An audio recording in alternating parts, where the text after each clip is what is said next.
La santé, c'est le capital. Tout le reste est futilité.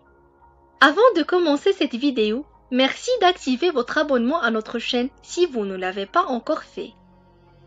Les neurotransmetteurs sont des substances chimiques qui permettent la communication entre les cellules nerveuses appelées neurones dans le système nerveux.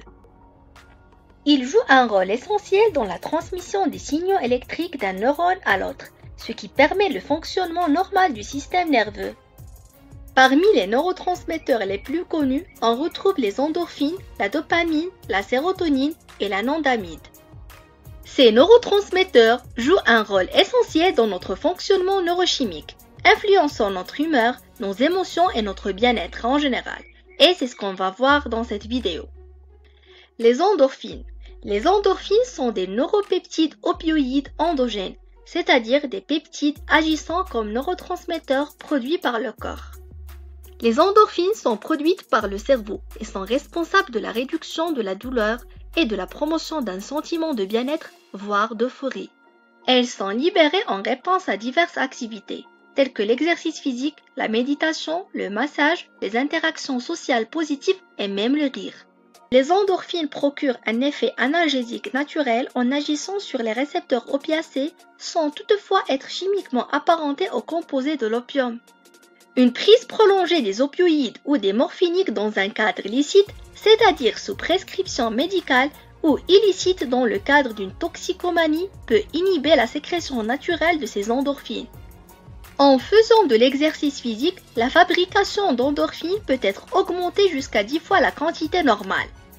C'est pourquoi on recommande souvent aux personnes un peu déprimées, aux personnes qui souffrent de douleurs chroniques ou aux personnes opioïdes dépendantes en cours de sevrage, de reprendre progressivement une activité physique soutenue et régulière, de préférence quotidienne puisque les endorphines sont rapidement dégradées et donc leur effet est court.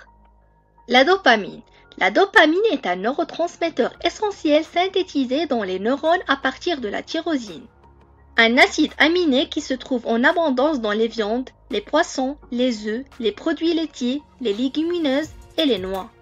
La dopamine joue un rôle crucial dans la régulation de nos comportements, notre humeur et notre capacité à éprouver du plaisir, puisqu'il est fortement impliqué dans les circuits de récompense du cerveau lorsqu'un événement agréable se produit. Plus généralement, elle joue un rôle dans la motivation et la prise de risque chez les mammifères, donc chez l'humain aussi. Elle est également impliquée dans certains plaisirs abstraits comme écouter de la musique. C'est la dopamine qui fait que beaucoup de gens sont dépendants aux réseaux sociaux, aux jeux vidéo, au shopping, aux drogues et autres addictions qui procurent le plaisir. Le problème de ces addictions, c'est qu'il faut à chaque fois augmenter la dose de la stimulation pour arriver au même niveau du plaisir obtenu avant. D'un autre côté, ces addictions provoquent des pics de sécrétion de la dopamine beaucoup plus élevés que ceux obtenus par les autres activités ordinaires de la vie, ce qui peut être dévastateur à long terme pour la santé et le bien-être. La sérotonine. La sérotonine est un neurotransmetteur synthétisé à partir du tryptophane, un acide aminé présent dans des aliments comme les viandes, les poissons, les œufs, les grains entiers, le chocolat noir et les bananes. La sérotonine est produite dans les cellules nerveuses du cerveau et du système digestif, principalement dans les neurones du noyau du rafet du tronc cérébral. Elle joue un rôle important dans plusieurs fonctions physiologiques et comportementales, y compris la régulation de l'humeur, de l'appétit, du sommeil, de la douleur, de l'anxiété et de la fonction sexuelle. Lorsqu'elle est à un taux équilibré, la sérotonine pousse vers des prises de décision moins risquées.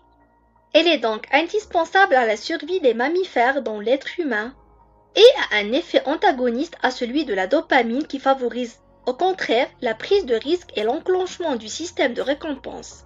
Des niveaux élevés de la sérotonine sont associés à une sensation de bien-être, de calme, de bonheur et d'euphorie. Tandis que des niveaux bas de sérotonine peuvent être liés à la dépression, à l'anxiété, aux troubles obsessionnels et à d'autres troubles de l'humeur. Les médicaments qui agissent sur les niveaux de sérotonine, tels que les inhibiteurs sélectifs de la recapture de la sérotonine, sont couramment utilisés pour traiter ces troubles. L'anandamide. L'anandamide est un composé chimique appartenant à la classe des endocannabinoïdes qui sont des substances produites naturellement dans le corps humain. L'anandamide tire son nom du mot sanskrit ananda, qui signifie béatitude ou bonheur intérieur. L'anandamide est structurellement similaire au THC, tétrahydrocannabinol, le principal composé psychoactif du cannabis.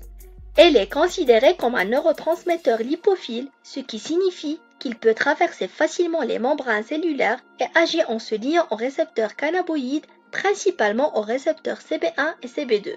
Les récepteurs CB1 sont principalement présents dans le système nerveux central, tandis que les récepteurs CB2 se trouvent principalement dans le système immunitaire et d'autres tissus périphériques.